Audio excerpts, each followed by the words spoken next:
Glory to Jesus Christ. You would have to have a half-wit. God is the cause of universe, a cause which does not depend on any other cause. This is the teaching of our eyes when we look at the ordering of nature.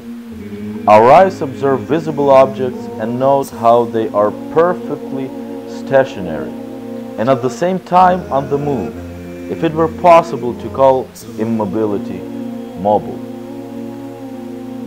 Through visible objects is made apparent the ordering of nature, whereby reason is able to deduce the author of the universe. How indeed could the universe have begun to exist, and how could it be still in existence if God had not given it existence and were not sustaining it day by day now?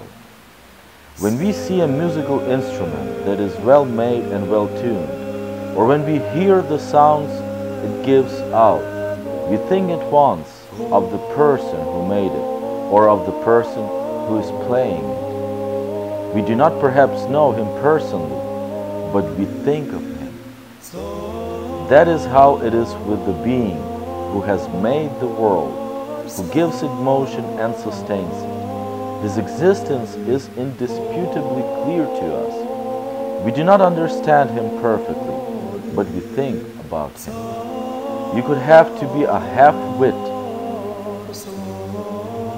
You would have to be a half-wit not to arrive at these conclusions, not to accept what nature shows us, not to recognize God, that is, the being of whom our spirit is an image, and of whom reason gives us an idea. Granted, we are speaking of partial knowledge. If we had complete knowledge, there would be no need to continue the search. We should already be in possession of the object of our desires, the goal of our whole life, the aim of our whole soul. Saint Gregory, Nazianzen, Oration 28. There is very little to add to this reading. It is entitled, You Would Have to Be a Half-Wit. And from the reading itself follows that Saint Gregory is saying that you would have to be a half-wit to observe this world, to observe yourself, to live this life, and to think that this is only matter. There are so many things that are inexplainable or unexplainable in matter. It's just that today, in our world, a world of positivist thinking, when we see something that we cannot explain, we think to ourselves, this is because we still did not arrive at the explanation. And after a while, we come to a conclusion, or it's not a conclusion, it's just a belief that there is nothing that is without explanation. But this is exactly what Saint Gregory is condemning. In some ways, this is closing our minds to matter-only life. Life in which only matter is the subject of our study. We would have to be a half-wit to limit ourselves to this kind of life.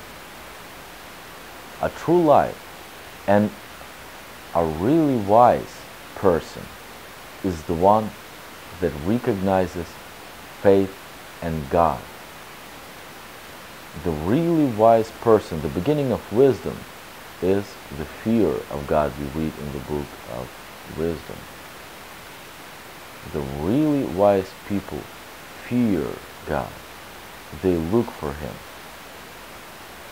They believe in Him.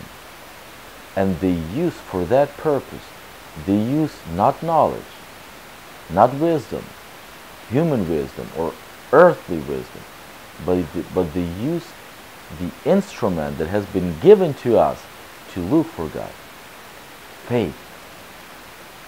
I grew up in Soviet Union. I was not around yet when the first man flew up into the cosmos, into space.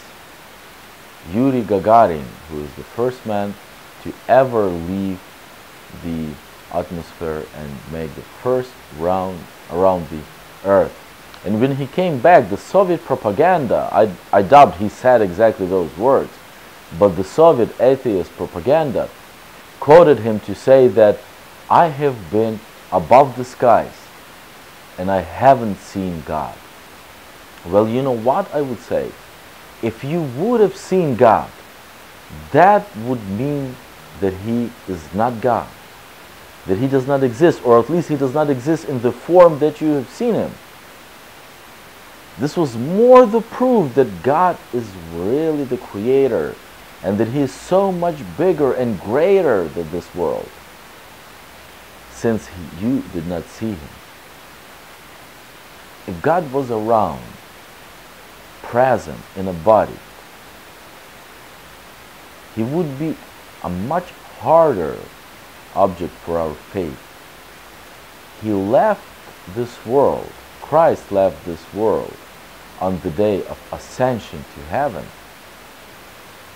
the one that we celebrate 40 days after Easter. He left this world so that He could be the object of our faith, so that He could be ever present, always present and everywhere present, so that He could be with everyone.